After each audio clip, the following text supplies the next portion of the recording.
I'm Jennifer with Pigskins and Pigtails. I'm excited to help you on your screen printing journey, and that starts with assembling your new press. In this video, I'm going to walk you through the steps found in your setup guide that is included in the box. Let's get started by getting everything out of the box. Here are the main components you will find in the box. These are listed on page 3 of the setup guide. Then you will find 5 individually packaged hardware kits. On pages 4 through 8, we have listed out what's included in each of these kits. Keep these in the package for now and we'll open them as we go through each step. Let's start with step 1, which is on page 9 of the assembly. We are going to use hardware kit 1, the platen, and the platen bracket, along with your Phillips head screwdriver. Find the side with the 4 pre-drilled holes in your platen and place that side up. Notice the direction I'm putting the bracket with the hole to my right side.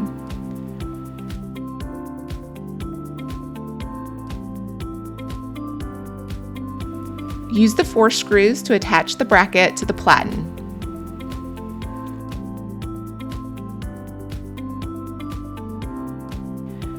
Grab these 3 cap screws and twist them into the 3 holes. You don't need to screw these in all the way, just enough so they don't fall out. For step 2, you're going to need your screen clamping heads, knobs, and 4 hex nuts and 4 kep nuts from kit 5. Twist the knobs through the top of your screen clamping head. Each clamping head should have 2 knobs. Twist these knobs until they're about 1/4 to halfway through.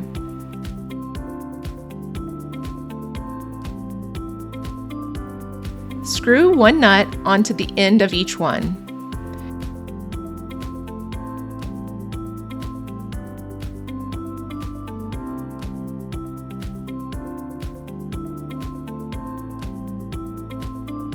Then add a Kep's nut to each one with the flat side out.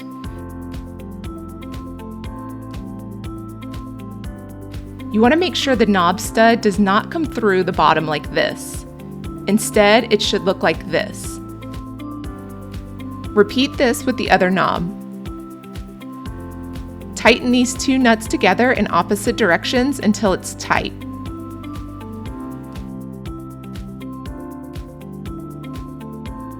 And then do the same with your second clamp.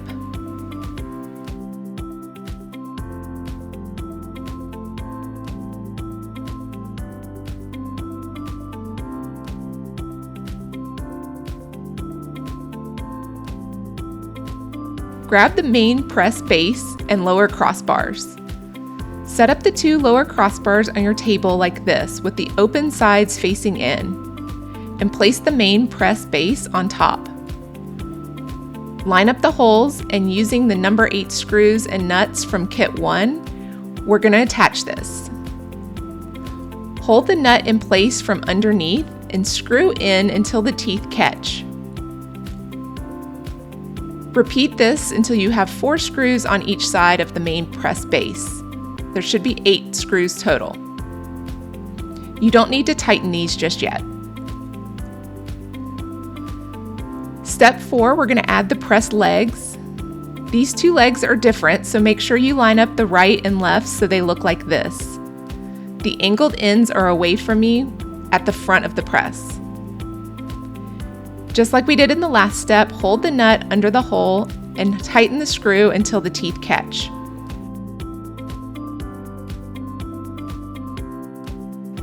There are 4 screws in the top of each leg, and then you'll flip it over and there's 4 screws and nuts that will go on this side too.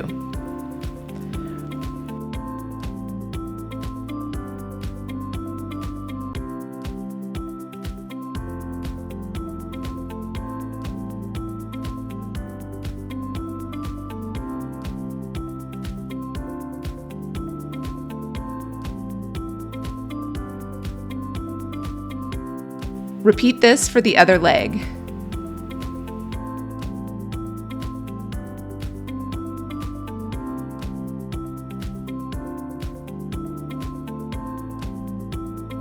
Now we can fully tighten the screws on the legs and also tighten the screws from the previous step. On to step 5, which is page 13.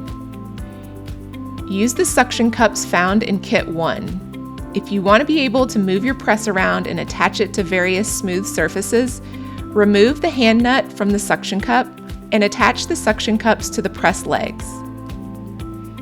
If you would rather permanently mount the press to a table or cart, you don't need these suction cups. Instead, you can use these 4 holes in the base to attach it to your table with your own hardware.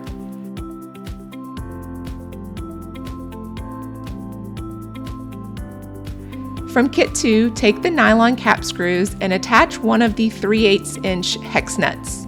Screw that into the side of your press base.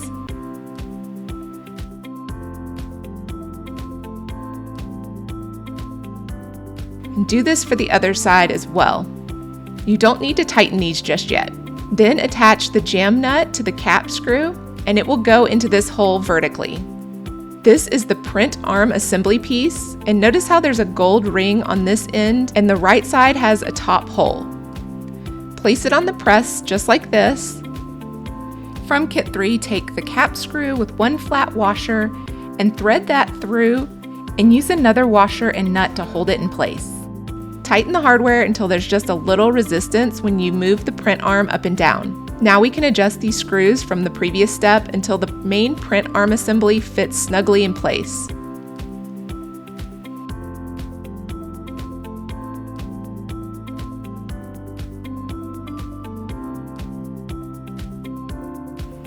Install the long threaded studs into the press base here and to the main print arm assembly here.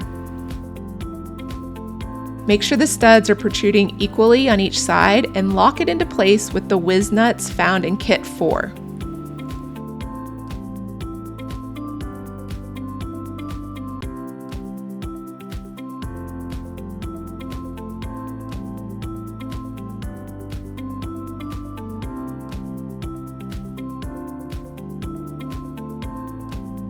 With the print arm assembly in the up position, grab the springs from Kit 4 and slide them onto the threaded studs. Make sure they are evenly spaced. Attach a nut to each side of the threaded studs. This is going to hold the springs in place.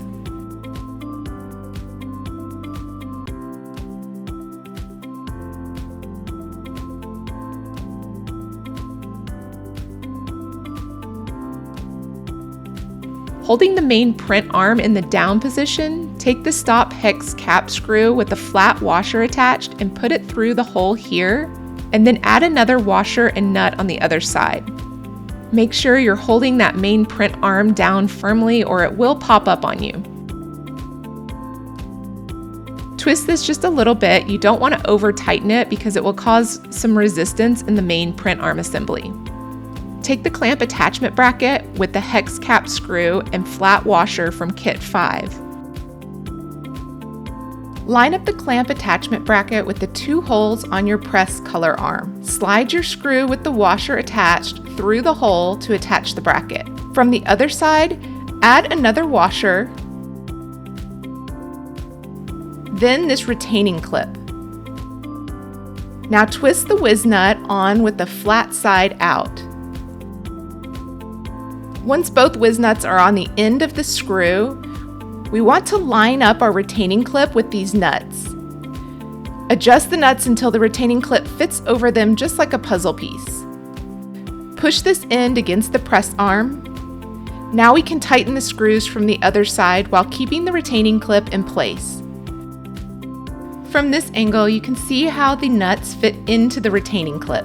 Grab one of your clamps and slide it into the slots with the toggle handles out. Once it's in place, pull the toggle up to lock it in place on both sides. If this is too much pressure or not enough pressure to close, you can adjust the locking nuts, which will change the pressure. You want it to hold tightly, but it shouldn't be a struggle to close these. You're going to be opening and closing these a lot, so you want to make sure you adjust these until it's comfortable. Now grab the platen and make sure the screws are just barely coming through the bracket.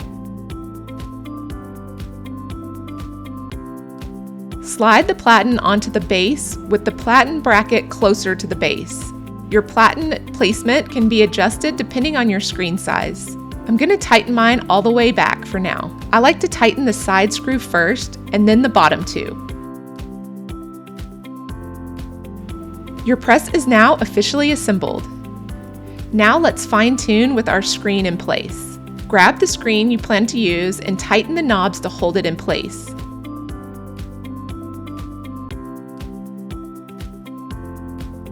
When you pull your screen down, you want your screen to be parallel with the platen with just a little bit of space between. In order to get your screen parallel, twist this screw up or down to adjust the tilt. To adjust the height of your screen over the platen, with the clamp head loose, you can move it up or down. I found it easier to get this aligned just right by putting something under the frame like a thin board. Now you can see that the screen is parallel, so let's tighten the screws to hold it in place. The retaining clip is going to hold the nut in place so you can turn the screw from this side and it should tighten. After you've tightened it, check one more time to make sure your screen is hovering over parallel to the platen, and that when you press on your screen that it's close enough to touch the shirt or whatever you plan to print on. For screen printing t-shirts, this is the amount of space I like to leave between the screen and the platen. The last adjustment you might want to make is the amount of resistance there is when you raise and lower your screen. I like to tighten these screws so there's a little catch here. This will help hold my screen at different angles, which I find helpful when I'm screen printing. Hopefully you found these steps easy to follow and you're ready to get started with your screen printing press. Be sure to subscribe to my channel for more videos to help you master the screen printing process.